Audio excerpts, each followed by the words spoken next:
तो गाइस बहुत सारे बच्चे बस यही कमेंट कर रहे थे कि भैया क्वालिटी नहीं आ रही, क्वालिटी नहीं आ रही। तो अब आएगी पूरी क्वालिटी, क्योंकि ये कलरफुल सॉल्यूशन आपका तैयार हो गया है। कक्षा 11वीं जीव विज्ञान फुल सॉल्यूशन। बस एक नज़र देख लेना, इसको लिखते नहीं बैठना, बस एक नज़र 5 मिनट दे दो और तुम्हारे पूरे मार्क्स फुल कन्फर्म होने वाले। पूरे 1 से लेके पूरा 20 तक फुल सॉल्यूशन है, कलरफुल सॉल्यूशन। एक एक शब्द बढ़िया तरीके से समझ आएगा, ठीक है। और हाँ, इसमें आपको थैंक यू सो मच कि मतलब इतना प्यार, पता नहीं कैसे जो व्हाट्सअप है वो 24 घंटे में आना होता है, लेकिन वो इतने जल्दी आ गया, मतलब 2 घंटे में ही पूरा उसका रिन्यू हो गया। एंड वो पता नहीं कैसे हुआ मतलब आपका सपोर्ट ही रहा यार, ये सिर्फ ऐसे ही हो सकता है, ये चमत्कार ही होते हैं जो कि हुए हैं, ठीक है।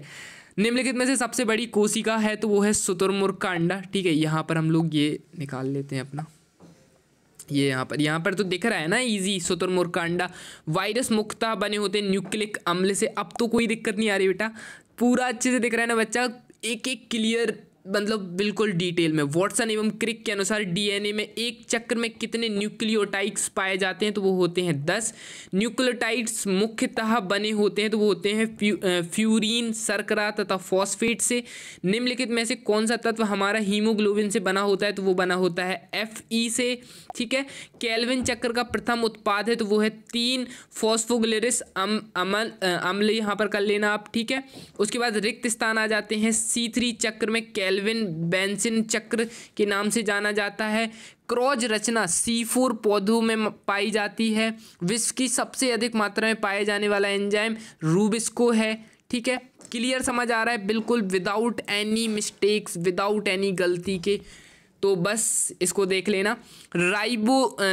राइबोलोज 1 से 4 बाईफॉस्फेट 5, यहाँ पर ये लिखा है 5 में कार्बन परमाणु होते हैं। हो सकेगा तो मैं ये ग्रुप पर PDF अपलोड कर दूंगा, बाकी थोड़ी सी प्रॉब्लम आएगी ग्रुप पर अपलोड करने में, क्योंकि व्हाट्सअप अभी इतना लोड नहीं ले पा रहा है, ठीक है। तो देखते हैं, अगर हो जाएगा तो ठीक है, नहीं हो जाएगा तो फिर भी आपको यहाँ पर मिल रहा है। ये वीडियो अपने सभी फ्रेंड्स को प्लीज़ यार, सभी फ्रेंड्स को शेयर कर देना, इतनी रिक्वेस्ट है आपसे, ठीक है। चलो, प्रोटीन के श्वसन गुणांक का मान 0.5 से 0.9 है। ऑक्सी श्वसन में यहाँ पर थोड़ा सा मिस्टेक हो गया, श्वसन फिर में अलग है। ऑक्सी श्वसन में एक ग्लूकोज के अणु में 13 ATP, ठीक है, 13 ATP ऊर्जा की प्राप्ति होती है। इसके बाद आ जाते हैं हमारे सत्य असत्य। तो यहाँ पर आप लोग देख लो कि कौन कौन से असत्य हैं। हमारा फर्स्ट असत्य है, हमारा थर्ड असत्य है और हमारा फोर्थ असत्य है। और गाइज ये सत्य हैं, ठीक है। सेकंड, आई थिंक 5th वाला भी सत्य है, लेकिन 5th वाला जहाँ तक सत्य है, और 6th वाला भी सत्य हो सकता है, लेकिन देख लेना इसको, थोड़ा अपना देख लेना कि असत्य है सत्य, ये क्लियर नहीं हो पाया मुझसे, ठीक है। और अगर हो सके तो कमेंट में ज़रूर बता देना बच्चों, मतलब अपने दोस्तों को, अपने सहपाठियों को, अपने साथ पढ़ने वालों को, ठीक है। चलो, इसके बाद जो मैचिंग है, मैचिंग आपकी सीधे सीधे सामने सामने लिखी है, यानी कि हीमोग्लोबिन का रक्त से ECG का क्या हो जाएगा, हमारा ECG का हो जाएगा इलेक्ट्रोकार्डियोग्राम से हो जाएगा आपका हृदय ध्वनि स्टोफोटाप से हो जाएगा, रक्तदाब किससे हो जाएगा, फिस्मीनोमेस्टर से हो जाएगा, ठीक है। उसके बाद SA नोड पेस मेकर से हो जाएगा, ठीक है।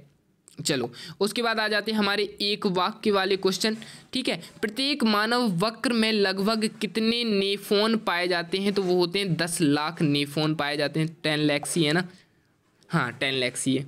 मूत्र में ग्लूकोज की उपस्थिति में किस रोग को दर्शाती है, रोग अलग कर लेना, को अलग है, ठीक है। रोगों को दर्शाती है तो वो हो जाती है मधुमेह।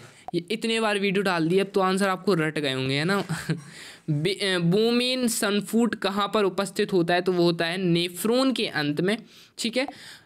रक्त में ग्लूकोज का एकमात्र होना क्या कहलाता है, वो भी है मधुमेह। तो सेकंड और फोर्थ वाले का आंसर मधुमेह हो जाएगा। पेरिकार्डियल द्रव्य का एक कार्य लिखिए तो हो जाएगा आंतरिक एवं पार्श्विका परतों का स्नेहन के रूप में कार्य करता है, ठीक है। इसके बाद नेक्स्ट क्वेश्चन, नेक्स्ट क्वेश्चन हो जाएगा हमारा कोशिका की परिभाषा। तो ये रही कोशिका की पूरी परिभाषा, स्क्रीनशॉट ले सकते हो। कोशिका यानी कि सेल सजीवों के शरीर की रचनात्मक एवं क्रियात्मक इकाई है, प्रायः स्वतः जनन की सामर्थ्य रखती है। यह विभिन्न पदार्थों का व छोटे से छोटा संगठित रूप से जिसमें वे सभी क्रियाएं होती हैं जिनमें सामूहिक रूप में हम जीवन कहते हैं। पेप्टाइड बंध किसे कहते हैं? तो पेप्टाइड बंध एक क्षीण स्वभाव का रासायनिक बंध होता है जो कि प्रायः एमिनो एसिड के बीच बनता है। इसमें एक एमिनो एसिड के COOH समूह दूसरे एमिनो एसिड के -NH2, ठीक है। इधर पर आपको क्या करना है, इधर से ऐसे लगाकर ऐसे कर लेना है, ठीक है, एक डैश करके थोड़ा माइनस लगा।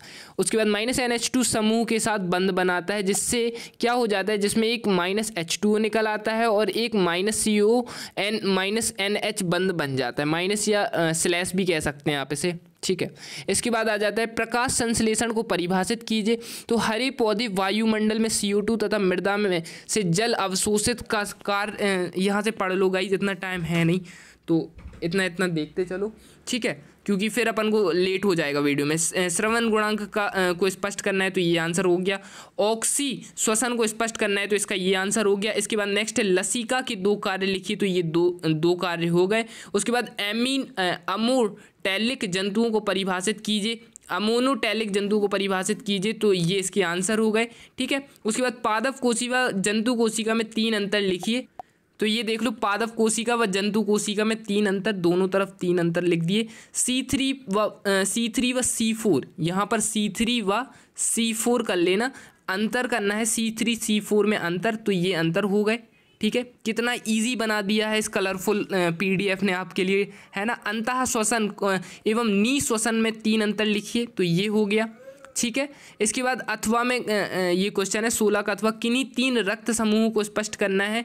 तो इसमें लाल रक्त कोशिकाएं एवं एंटीजन होता है, जबकि प्लाज्मा में एंटीबॉडी होता है। इसके बाद ब्लड ग्रुप बी या ब्लड के जो 3 रक्त समूह हैं उनको स्पष्ट करना है। यूकैरियोटिक गुणसूत्र व प्रोकैरियोटिक गुणसूत्र में 3 अंतर लिखने हैं, तो ये 3 अंतर ये हो गए, स्क्रीनशॉट ले लो, ठीक है। जीवों को कार्बोहाइड्रेट के प्रमुख 4 कार्य लिखिए, तो ये आंसर हो गया इसका, ठीक है। 4 कार्य की जगह 5 लिख दिए हमने, ठीक है। ग्लाइकोलिसिस व क्रेब चक्र में 4 अंतर लिखिए, तो ये हो गया, ठीक है। ग्लाइकोलिसिस और क्रेब चक्र में 4 अंतर ये हो गए हमारे, ठीक है। उसके बाद नेफ्रॉन की संरचना का नामांकित चित्र, तो ये हमारा नेफ्रॉन की संरचना का नामांकित चित्र बन गया, ठीक है। हो गया, पूरी PDF आपको मिल गई है कलरफुल। अब आपको कोई भी दिक्कत नहीं है कि भैया इसमें PDF सही नहीं है, इसमें भैया दिख नहीं रहा, इसमें क्या हो रहा है। हालांकि ये वीडियो लेट आई है, आई नो, लेकिन आपको ये क्वालिटी के पर्पस से आई है, ठीक है। बाकी आंसर्स तो आपको पता ही चल गए थे, क्वेश्चंस तो आपको पता ही चल गए थे। कुछ क्वेश्चंस में डाउट होंगे, है ना, कुछ क्वेश्चन में डाउट होंगे तो डाउट इससे क्लियर हो जाएंगे, कुछ ऑब्जेक्टिव में डाउट होंगे तो ऑब्जेक्टिव से क्लियर हो जाएंगे। तो फाइनली हमारा ऑल क्लियर है। रही बात पेपर की, तो यही आने वाला है, 90% यही आने वाला है, ठीक है। भैया का 90% फुल होता है, ठीक है। तो बस इसको कंप्लीट कर लेना, बाकी ऑल दी बेस्ट, अपना बेस्ट देना एग्ज़ाम में, ठीक है। चलो, बेस्ट ऑफ लक।